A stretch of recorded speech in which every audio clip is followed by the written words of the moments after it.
大家有冇諗過打理一間廟宇呢個特別嘅任務係好少人了解嘅。你問我，我淨係盡我嘅能力去，或者我嘅知識去協助大家。今次由梁師傅帶大家認識一下。你要嚟林村天后宮揾神仙嘅，sorry， 呢個冇神仙，我都係凡人嚟嘅，我都係普通人，我都係要好似以前嗰個廣告嗰個小朋友咁樣，夜晚熄咗燈我都驚嘅。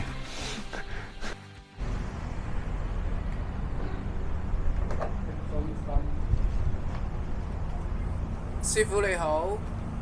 喂 ，hello， 好歡迎你啊！好歡迎你哋嚟到呢個大埔林村天后宮，我係梁師傅。咁啊，好，我哋入嚟睇下。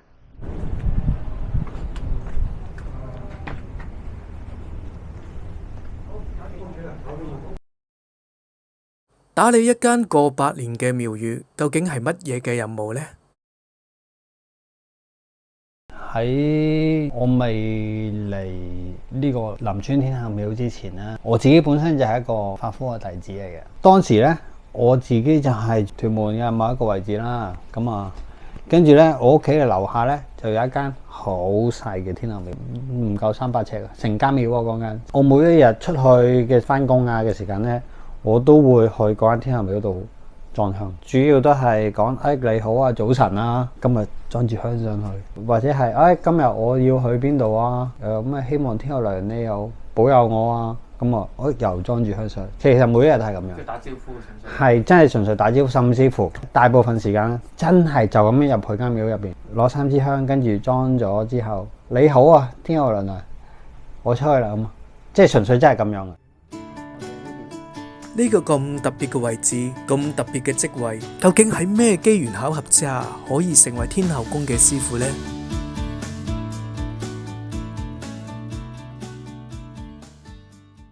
口多啦，真係口多，直情講出聲。如果我有一間咁樣嘅天后廟去打理下，得閒喺度坐下，有幾過癮。我真係純粹一個係口多。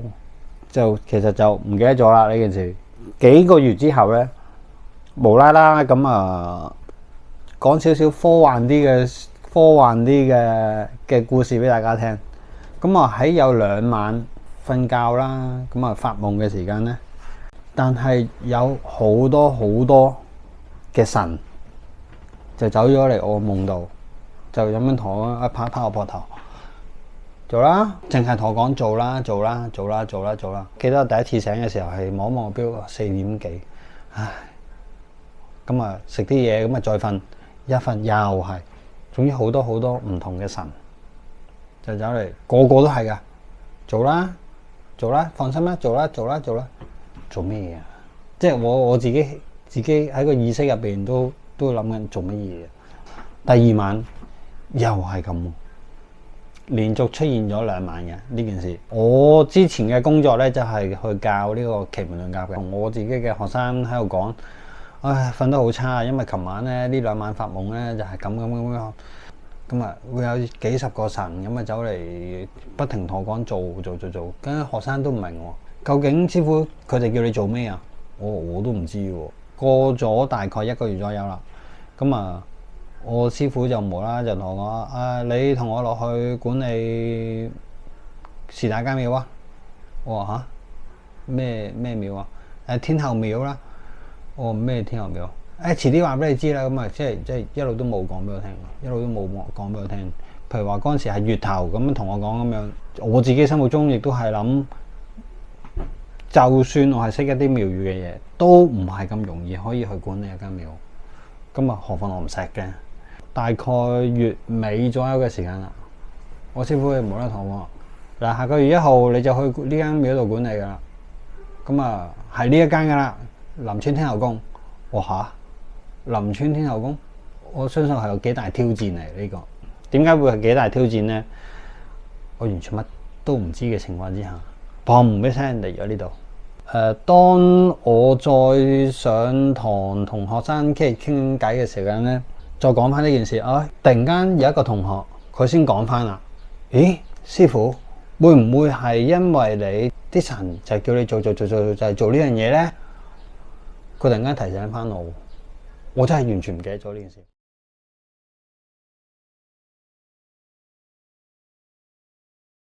即係你問我，如果打理一個100年嘅廟宇，究竟係一個乜嘢嘅任務咧？好認真咁講，你問我唔知，我冇呢個管理廟宇經驗，我亦都唔知道點解我要嚟管理，我亦都唔知道呢個廟需要做啲乜嘢，佢嘅弱點係乜嘢，佢嘅強項係啲乜嘢。我嚟嗰下完全唔知道，我全部都係用我自己去感覺去做咯。咩叫我感覺去做咧？唔係話我感覺有神有鬼有唔係冇咁科幻嘅。用一個感覺就係如果我去一個廟宇，我會去點樣選擇進唔進入呢間廟宇？咁啊，最簡單一樣嘢啦。所以我第一個時間嚟到呢個廟宇嘅時間，我會注意嘅兩個部分就係一個地方嘅清潔，因為廟宇咧始終就有好多油煙啊，同埋會有多少塵嘅地方嘅。咁我就會着重啲去清潔，由上至下，左右，總之我自己能夠爬到去嘅地方。點解我會去着重光線呢樣嘢咧？因為我哋嘅廟宇咧就比較耐啦，有啲歷史啦，佢會有好多一級一級嘅。咁啊，因為如果光線唔足夠嘅時間咧，咁啊好多人就會撲倒啊，或者跌倒啊，咁啊造成對公眾造成一個比較危險隱患嘅。建議呢個廟宇委員會咧就去盡量去加一啲嘅燈啦。咁啊非常之接納我嘅建議嘅。咁啊佢哋都會叫好多人呢度整燈，嗰度整燈，嗰度整燈，盡量將我哋嘅廟宇室內嘅光線加強啲。我會比較着重一啲嘅安全性嘅嘢嘅，都係例如一啲咩咧？例如火種，因為喺我哋嘅廟宇入邊咧，咁啊好多人嚟裝香啦，咁啊啲香就會有一啲嘅煙，將佢升上去我哋嘅瓦頂同埋橫梁度。當我哋嘅橫梁咧日積月累吸收咗好多嘅煙油嘅時候咧，咁啊如果一個不慎有少少漏電或者有少少嘅火種，咁啊好容易咧就會起火嘅。始終我哋呢度係有少少即係比較偏郊啲啦，咁啊蛇蟲鼠係一定有啦。咁啊如果佢哋撞跌咗油燈導致着火嘅，其實絕對唔係一個出奇嘅事嚟呢個。咁啊有啲人多嘅時間啦，我甚至乎會將我哋台前嘅油燈暫時去熄咗佢，或者係唔燃點，大概1個月2個月左右，咁啊以確保大家嘅安全。咁啊就算好啦，我哋一個平常嘅時間，日頭我哋都會點油燈嘅，咁但係我哋去到收工嘅時間呢，或者呢個廟宇關閉嘅時間呢，我要確保我哋嘅所有員工去確保全部嘅油燈一個都不能着。每間廟都有佢靈驗嘅故事，唔知師傅又經歷幾多神奇嘅故事。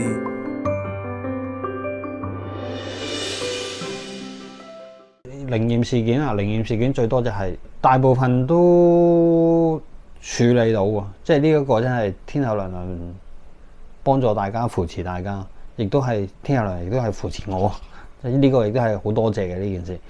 咁啊，甚至乎你話財神啊、觀音啊、太歲爺啊、文武二大，佢全部都大部分嘢都係處理到嘅。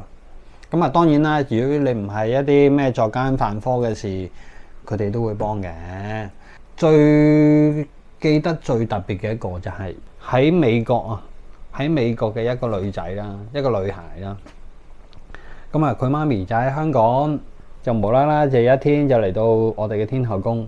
咁啊，佢亦都有聽過我幫大家做一個叫祭殺嘅嘢，咁啊去協助大家去醫治啊、治療啊。當時呢一個媽咪咧，佢就同我講啦，佢話阿女咧，佢依家就身處於美國，佢將會做一個眼科嘅巨大手術，佢嘅視網膜下邊係有啲問題啦，咁啊令到佢係又睇唔到嘢啦。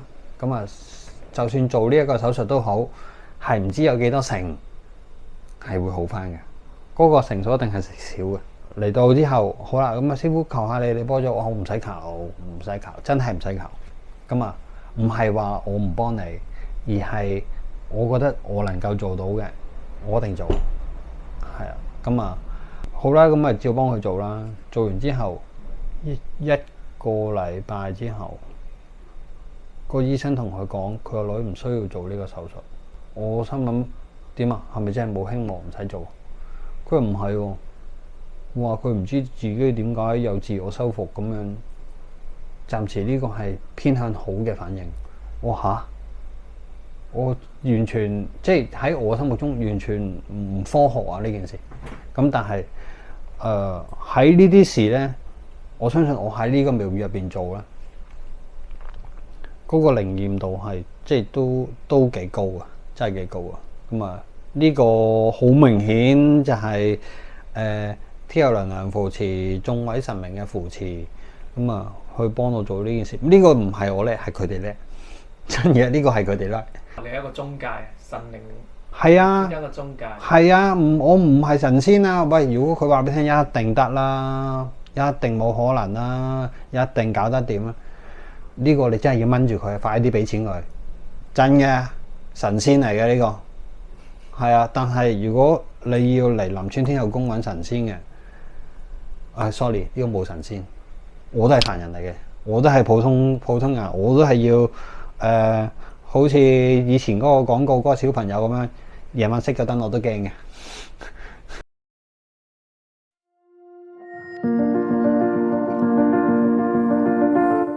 傳承係一個傳統，係每一代都會守護嘅。對未來嘅香火，新一代係有咩睇法呢？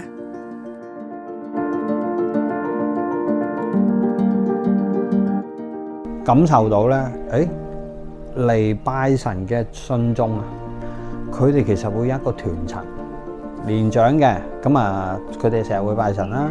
因為大概40零歲、30零歲嘅，佢哋都會拜神嘅。但係去到20至10零歲左右呢一個咧，可以話係暫時我哋一個嘅斷層，亦都可能係我嘅一個任務。天下良良係我哋嘅民間信仰啦。咁啊，點樣可以一路傳承落去，令到我哋嘅廟宇可以繼續供奉參拜，或者係流傳呢一個嘅，算唔算叫做非物質文化咧？都算係嘅。我哋要諗好多辦法，要比較貼近佢哋現時嘅諗法。唉，咁啊喺度諗，又係瞓覺發夢。即係我呢啲瞓覺嘅時候咧，就乜嘢都諗晒出嚟，咩亂咁諗，就突然間佢彈咗幾個字出嚟。舊傳統新演繹。咁啊咁啱咧，有一次有一位善信佢係嚟，師傅唔該你幫我嚟做拜四角，去我鋪頭，我租咗地方，咁你去我鋪頭做拜四角。咁啊跟住嗰間鋪頭做乜嘢嘅咧？嗰間鋪頭其實係做夾公仔同埋做扭蛋。可唔可以將扭蛋呢樣嘢放入廟宇？我哋嘅廟宇委員去傾嘅時間咧，佢哋亦都話：幾好喎，呢個唔錯。佢非常之極度之支持我哋。新年嘅時間咧，就喺我哋嘅許願廣場咧，佢哋主席真係對我哋好好，同埋我哋嘅廟宇委員咧，就專登去揾一個位俾我去擺呢一部機。